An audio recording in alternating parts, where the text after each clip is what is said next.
Hi అండి, అందరికీ రథసప్తమి శుభాకాంక్షలు. ఈరోజు పూజ ఎలా చేసుకున్నారు? మేమైతే చాలా బాగా చేసుకున్నాం.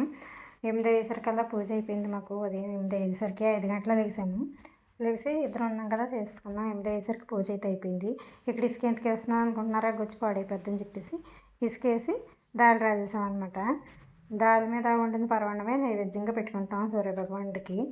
తులసమ్మ దగ్గర చేసుకుంటాం కదా, మాఘమాసంలోని తులసమ్మ దగ్గర చేసుకుంటాం అనమాట. ఎండెక్కిన తర్వాత చేసుకుంటాం. సూర్యభగవానుడు రావాలి కిరణాలు పడేటప్పుడు మనం ఆ పూజ అయితే చేసుకుంటాం. కార్తీక మాసంలో అయితే తెల్లరగట్లు చుక్కున్నప్పుడు చేసుకోవాలి ఏ పూజ చేసినా. కానీ ఈ రథసప్తమికి అయితే ఈ చిక్కుడుకాయలతోటి రథం కట్ట చేసుకుంటాం అనమాట. చిక్కుడుకాయలు, చిక్కుడు పువ్వులు, చిక్కుడాకులు ఇవే ఇంపార్టెంట్గా ఉండాలి రథసప్తమికి అయితే. ఇంకా తెల్లదుంపలు పెట్టుకుంటారు, చెరుకు, నారింజకాయ ఇలా పెట్టుకుని ఆ పైన పళ్ళు గట్టా మనకి ఏం కావాలితే అవి పెట్టుకోవచ్చు. మిగతాదంతా మన ఓపిక అంతే. మేమైతే సింపుల్గా చేస్తాము. మా పూజ అయితే అయిపోయిందనమాట. చాలా అంటే చాలా బాగా అయింది. పాలు కూడా పొంగొచ్చేసాయి. ఇందులో బియ్యం వేసేసుకుని నైవేద్యం అయితే వండేసాం అనమాట. వండేసి దేవుడికి అయితే పెట్టేసుకున్నాం. రథసప్తమి కాడి నుంచి ఈసారి ఎండలు అయితే ముదిరిపోతాయి అనమాట. ఇప్పటికే కాసేస్తున్నాయి.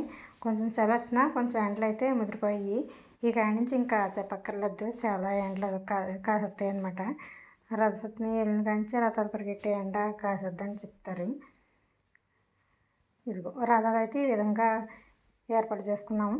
ఇందులో మెయిన్ ఆకులు వేసుకుని ప్రసాదం అయితే వండిన ప్రసాదం ఉంది కదా నైవేద్యం, అది ఆ ఆకుల్లో వేసుకుని పూజ అయితే చేసుకుంటాం అనమాట. ఏ పూజ చేసినా పసుపు వినాయకుడు కంపల్సరీ పెట్టుకోవాలంటారు కదా.